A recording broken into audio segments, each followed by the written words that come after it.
예수님이 십자가에 못 박혀 죽임을 당하자 모든 것은 상황 끝이었어.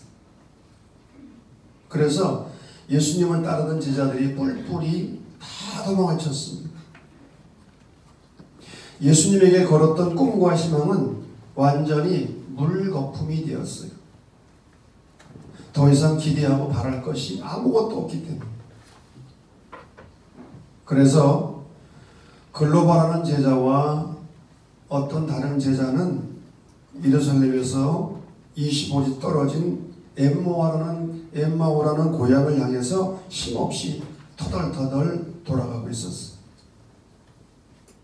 다른 제자들도 불안과 두려움에 빠져서 방문을 걸어 잠그고 숨어 지냈습니다. 예수님의 이야기는 거기에서 완전히 끝난 것 같았습니다. 하지만 예수님의 이야기는 거기서 끝나지 않았습니다. 예수님이 죽으신 지 사흘째 되는 주일 새벽에 끝난 것 같았던 그 뒤의 이야기가 다시 시작이 되었어요. 예수님이 십자가에 달려 죽으신 지 사흘 뒤에 죽음의 권세를 이기시고 무덤에서 부활하신 것입니다. 부활하신 주님은 무덤을 찾은 마리아와 다른 제자들에게 나타나셨습니다. 부활하신 주님은 40일 동안 세상에 계시면서 시리와 절망에 빠졌던 제자들을 다시 일으켜 세워주시는 일을 하셨어요. 왜? 당신의 양들을 위해서. 세상에 두고 가신 양들을 세우는 일들을 하도록 하기 위해서 먼저 제자들을 일으켜 세우시는 일을 한 거예요. 그리고 예수님은 40일 후에 부활 승천하셨습니다. 이 사흘 뒤의 이야기는 예수님을 따르는 제자들의 삶을 완전히 바꿔놓았어요. 복음서에 나오는 부활의 이야기 속에 흐르는 핵심적인 의미가 뭐냐? 부활의 주님을 만난 사람들이 어떻게 변화됐느냐? 오늘날 부활의 신앙을 가진 우리들 그리스도인들은 어떻게 살아야 되냐? 이것이 오늘 설교의 핵심입니다. 부활절 이야기의 핵심이 무엇인가? 예수님은 살아나셨다는 거예요. 이른 새벽에 무덤을 찾아갔던 여인들, 그들이 천사로부터 들은 메시지가 무엇입니까? 그는 여기 계시지 않고 살아나셨느니라. 예수님은 과거의 인물이 아니라 현재의 인물이라는 거예요. 제자들은 예수님이 십자가에 못 박혀 죽으시기 전에 경험한 살아계신 주님을 그의 죽음 이후에도 계속적으로 경험했습니다. 지난 2000년의 역사 속에서 수많은 그리스도인들은 살아계신 예수님을 경험한 것입니다. 그래서 우리는 찬양합니다. 살아계신 주 나의 참된 소망. 살아계신 주. 부활절 메시지의 핵심이 뭐냐? 예수님은 살아나셨다. 그리고 살아나신 이분이 우리의 주님이시다. 로마의 정치 권력과 유대교의 종교 권력이 예수님을 십자가에 못 박았어요. 예수님을 죽였어요. 하지만 하나님은 예수님을 죽인 권력을 부정하고 예수님을 의롭다고 인정해 주셨어요. 그 당시에는 로마의 황제를 향하여 큐리오스 주라고 고백하도록 했습니다. 이것은 신에게만 붙이는 최고의 존칭입니다. 그러나 그리스도인들은 로마의 황제가 큐리오스 주가 아니라 예수님이 주님이시다. 이런 고백을 하게 되었고 이것 때문에 무서운 박해를 받은 거예요. 초대교회 설교의 핵심이 뭐냐? 너희가 십자가에 못 박은 예수를 하나님이 살리셨고 주와 그리스도가 되게 하셨느니라. 여러분, 우리가 예수를 믿고 그리스도인이 된다는 것이 무엇입니까? 이 사실을 믿는 거예요. 예수님은 살아나셨다. 그분이 나의 주님이시다. 여러분, 예수님이 부활하신 것도 기적이지만 예수님이 살아나신 것을 믿고 예수님이 나의 주님이신 것을 믿는 것은 더 큰 기적이에요. 여러분 믿으십니까? 이것이 믿어지지 않으면 그리스도인이 아니에요.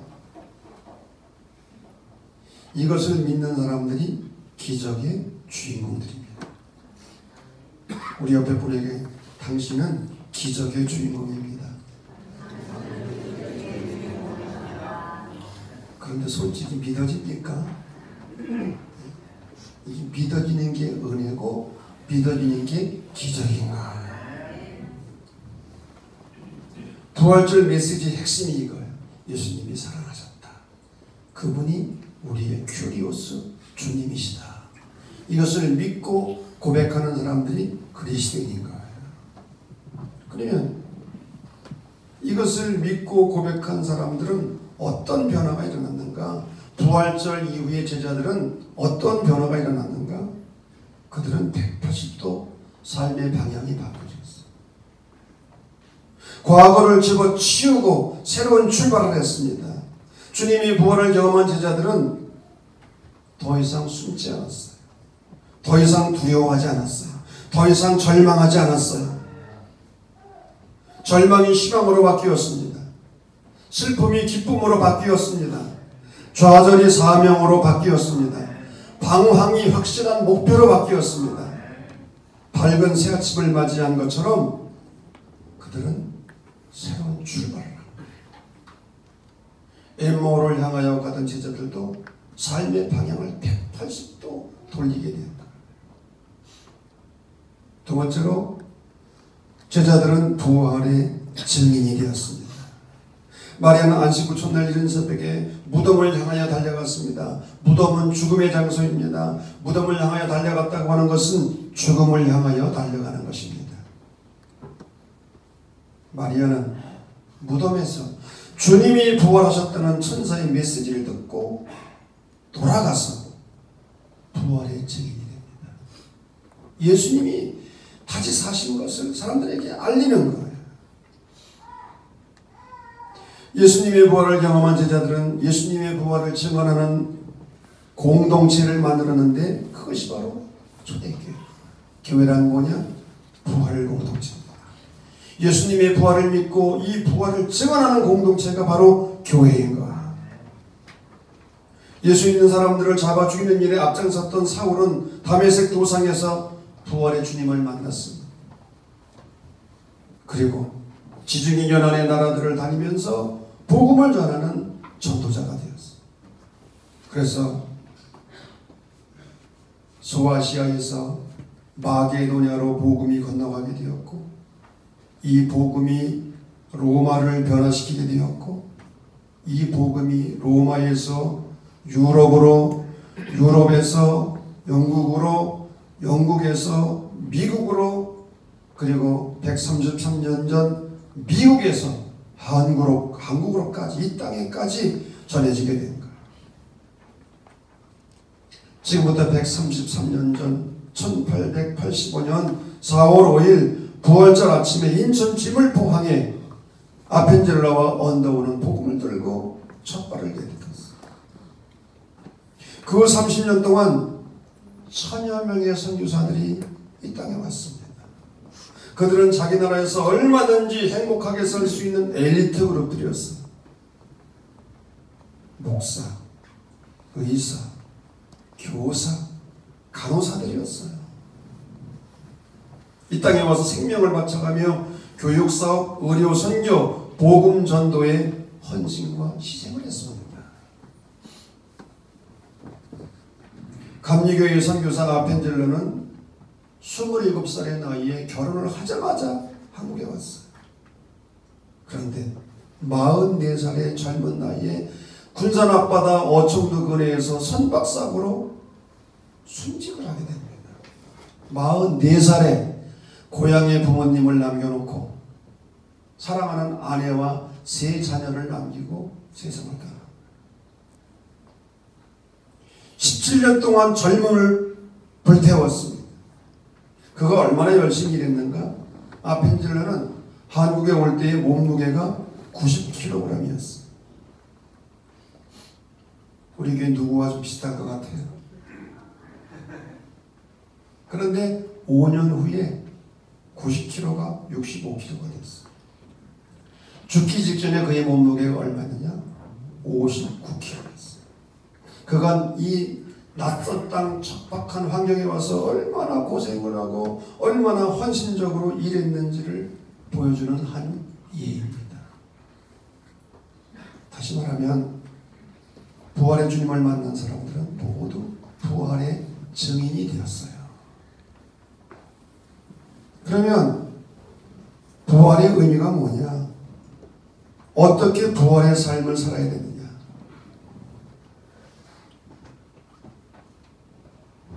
부활은 첫째로 예수님과 예수님의 삶과 정신의 부활인 거예요. 예수님은 하나님 나라를 위하여 사랑과 정의 그리고 진리의 삶을 사셨습니다. 가난한 자, 약자, 소외된 자들을 섬기는 삶을 사셨어요. 한평생 남을 위한 삶을 사셨어요. 그러나 로마 정부에 의해서는 정치적인 반역자로, 유대 지도자들에게는 신성 모독죄로 십자가에 달려 비참하게 죽으신 거예요. 그러나 주님이 한평생 동안 추구하셨던 삶과 정신은 죽지 않았어요. 그를 따르는 제자들의 가슴 속에 살아남았어요. 그래서 주님의 제자들은 주님의 삶과 정신을 이어받아 주님을 따르는 삶을 살게 된 것입니다. 우리나라의 세종대왕이나 충무공 이수인 장군이 죽었으나 그분들의 애국 애족의 정신은 죽지 않고 살아있는 거예요. 유관순은 죽었으나 그분의 독립투쟁 정신은 죽지 않고 우리 민족의 가슴속에 살아있는 거예요. 마틴 루터 킹 목사는 흑인들의 인권을 위해 일어나가 39살의 젊은 나이에 한 백인의 총에 맞아 죽었지만 그의 정신은 계속 이어져 오고 있는 거예요. 그의 연설 가운데 하나인 I have a dream은 수많은 사람들의 가슴 속에 살아있어. 나는 꿈을 꾼다. 무슨 꿈이냐? 인간이 피부의 색깔에 의해서가 아니라 인격에 의해서 존중받는 그날이 오리라는 꿈을 갖는다. 나는 꿈을 갖는다. 어떤 꿈이냐? 백인 주인의 아들과 흑인 노예의 아들들이 저 조지아주 언덕에서 함께 손을 잡고 형제의 애를 나눌 그날이 올 것을 나는 꿈꾼다는 거예요. 이 루터킹 목사의 I have a dream은 수많은 이들의 가슴속에 살아있는 거예요. 인도의 지도자였던 마하트마 간디는 죽었지만 그가 주창했던 비폭력 무저항 정신은 죽지 않고 살아있습니다. 예수님이 한평생 추구하셨던 하나님 나라에 대한 비전이 죽지 않고 교회 안에 그리고 그리스도인들 안에 살아있어야 됩니다. 이것이 부활의 의미예요. 주님이 걸어가셨던 것처럼 사랑과 정의 그리고 진리를 추구하는 삶을 살아가는 거예요. 이런 은혜가 우리 안에 그리고 교회 안에 늘 살아있기를 주의 이름으로 간절히 축원합니다. 두 번째로는 나의 실존적 부활입니다. 나의 부활입니다. 여러분 부활이 무엇입니까? 죽는 거예요. 죽은 것이 다시 살아나는 거예요. 죽음이 없이는 다시 살 수가 없는 거예요. 나의 실존적인 부활은 날마다 나 자신이 죽고 주님으로 사는 것입니다. 우리의 옛사람이 우리의 죄성이 날마다 죽고 새 사람으로 거듭나는 것. 그리스도교 신앙이란 무엇인가? 주님 안에서 죽고 주님 안에서 사는 신비를 매일매일 삶 속에서 경험하는 것입니다. 그래서 바울은 고백했습니다. 내가 그리스도와 함께 십자가에 못 박혔으니. 우리 쉬운 찬양대 한번 암송해봐요. 이 정도는 암송을 해야 찬양대원 자격이 있어. 시작. 시작. 내가 그리스도와 함께 십자가에 못 박혔나니 그런즉 이제는 내가 사는 것이 아니요 내 안에 그리스도께서 사시는 것이라. 이제 내가 육체 가운데 사는 것은 나를 사랑하사 나를 위하여 자기 몸을 버리신 하나님의 아들을 믿는 믿음 안에서 사는 것이라.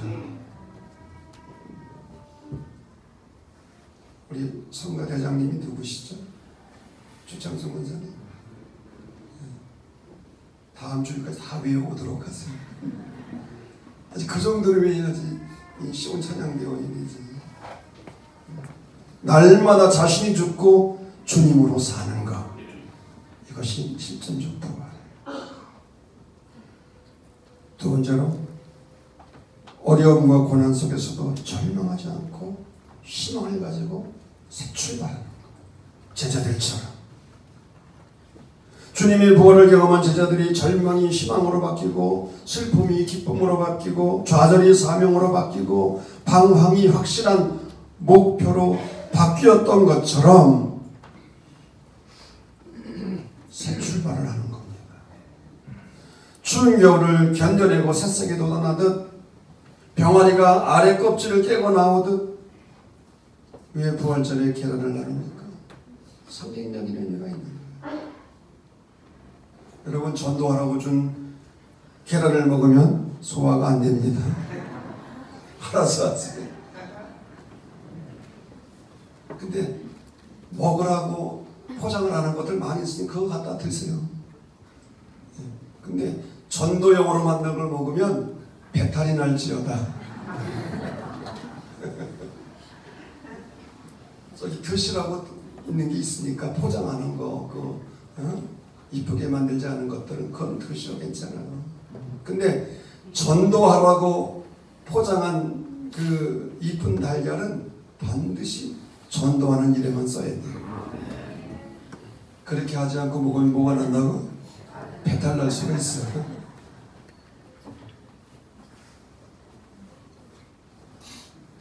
부활은 새로운 출발의 시간입니다. 새 출발이 불가능할 만큼 파괴되어진 부부가 없습니다. 새 출발이 불가능할 만큼 파괴되어진 가정이 없습니다. 새 출발이 불가능할 만큼 파괴되어진 사업이 없어요. 새 출발이 불가능할 만큼 파괴되어진 신앙이 없어요. 여러분, 다시 시작할 수 있기를 바랍니다. 새 출발할 수 있기를 간절히 바랍니다. 희망의 신학자 윌리겐 볼트만은 희망의 신학에서 이렇게 노래했습니다. 화면을 보시고 다 같이 한번 읽어보겠습니다. 시작. 나는 살아있느나 희망한다. 아니 죽더라도 희망한다. 그 이유는 하나님이 십자가에 달려 죽은 예수님을 다시 살리셨기 때문에 희망의 근거는 나에게 있는 거예요. 그리스도를 다시 살리신 하나님 안에서 희망의 근거를 찾은 거예요. 부활 신앙에서 희망의 근거를 찾은 거예요. 이런 은혜가 우리 가운데 있기를 간절히 축원합니다. 세 번째, 나의 실존적 부활이란 뭐냐? 영원과 잇된 삶을 여기서부터 사는 거예요. 우리는 죄에서 건진받고 영생을 얻게 되었습니다. 그 유명한 요한복음 3장 16절 말씀. 이거는 다 암송을 하겠지. 하나님이 시작. 하나님이 세상을 이처럼 사랑하사 독생자를 주셨으니 이는 저를 믿는 자마다 멸망치 않고 영생을 얻게 하려. 영생. 우리는 예수를 믿음으로 영생을 얻었다는 거예요. 요한복음 5장 24절 말씀. 내 말을 듣고 또 나 보내신 이를 믿는 자는 영생을 얻었고, 얻을 것이오가 얻었고 심판에 이르지 아니하나니 사망에서 생명으로 옮겼느니라. 이미 영생을 얻었고 생명으로 옮겨졌다는 거예요. 우리 한국인이 지은 찬송가 가운데 참 은혜로운 찬송이 있습니다. 하늘에 가득한 영광이 하나님. 근데 4절을 보면 그 가사가 얼마나 은혜로운지. 주 앞에 나올 때 우리 마음 기쁘고 그 말씀 심되어 새 희망 쏩니다. 고난도 슬픔도 이기게 하옵시고 영원에 잇대어 살아가게 하소서. 아멘. 영혼과 잇대어 살아가게 하소서. 영혼과 잇댄 삶을 여기서부터 살아가는 거예요. 여러분, 영생은 죽은 다음에 얻는 게 아니에요. 천국은 죽은 다음에만 가는 것이 아니에요. 여기서부터 영생을 맛보고 하나님 나라를 맛보고 살아가는 거예요. 이게 실존적인 부활인 거예요. 그러나 아무리 예수님의 삶과 정신의 부활을 믿고 실존적인 부활을 한다 할지라도 이 세 번째가 없으면 기독교는 아무것도 아니에요. 이 마지막 세 번째. 근데 이 마지막 세 번째를 교회에서 별로 말을 하지 않는 것 같아요. 종말론적인 부활, 신령한 몸으로서의 영원한 부활입니다. 사도 바울은 고린도전서 15장에서 부활의 의미를 자세하게 설명합니다. 부활이 없다면 만약 그리스도인은 이 세상에서 가장 불쌍한 사람입니다. 부활이 없다면 우리가 하는 이 고생도 다 헛것이다. 우리가 전하는 복음도 헛것이고 믿음도 헛것이고. 신학자 칼 마르트는 고린도전서 15장을 가리켜 신약 성서와 초대 그리스도교 캐리그마의 핵심적 메시지라고 그랬어요. 고린도서 15장 이 부활장이 핵심적인 메시지라는 거예요. 그러면서 사도 바울은 여기서 강조하는 게 있어요. 그것은 무엇인가? 부활은 영혼불멸이 아니라는 거예요. 헬라 철학은 영혼불멸을 말합니다. 죽음이 뭐냐? 우리의 영혼이 육체로부터 분리되어서 하나님 앞에 가는, 이게 구원인 거예요. 이게 부활인 거예요. 그러나 사도 바울이 전하는 메시지의 핵심은 영혼불멸이 아니에요. 신령한 몸으로 부활한다는 거예요. 그러면 이 신령한 몸이 뭐냐? 어떤 사람은 그럽니다. 목사님, 나는 이 늙고 병든 몸 다시 부활하고 싶지 않습니다.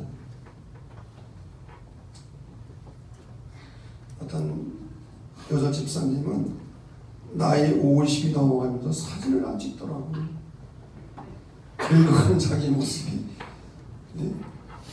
별로라는 거예요. 어디 여러분 늙어가고 병든 모습 그대로 부활하고 싶은 분 있어요? 저도 사진 보니까 10년 전에는 괜찮았어. 그 모습대로 부활했으면 좋겠는데 이런 모습 가지고는 더 이상 부활하고 싶지가 않아요. 그런데 사도 바울이 강조하는 것은 신령한 몸으로의 부활. 그러면서 덧입는다는 표현을 합니다. 덧입는다. 하나님께로부터 우리의 어떤 모습이 변화되는 것이 아니라 하나님께로부터 새로운 몸으로 덧입는다는 거예요. 아멘을 안 해도 그런다는 거예요. 이 신령한 몸으로의 부활. 우리가 그 신령한 몸이 어떤 몸인지는 알 수 없지만 중요한 것은 우리의 모습이 변화되는 게 아니라 하나님이 부어주시고 하나님이 덧입혀주시는 그런 신령한 몸으로 우리가 부활한다는 거예요. 그리스도인은 영혼불멸을 믿는 게 아니라 신령한 몸으로의 부활을 믿는 거예요. 이러한 믿음이 있기 때문에 고난 속에서도 절망하지 않고 희망을 갖는 것.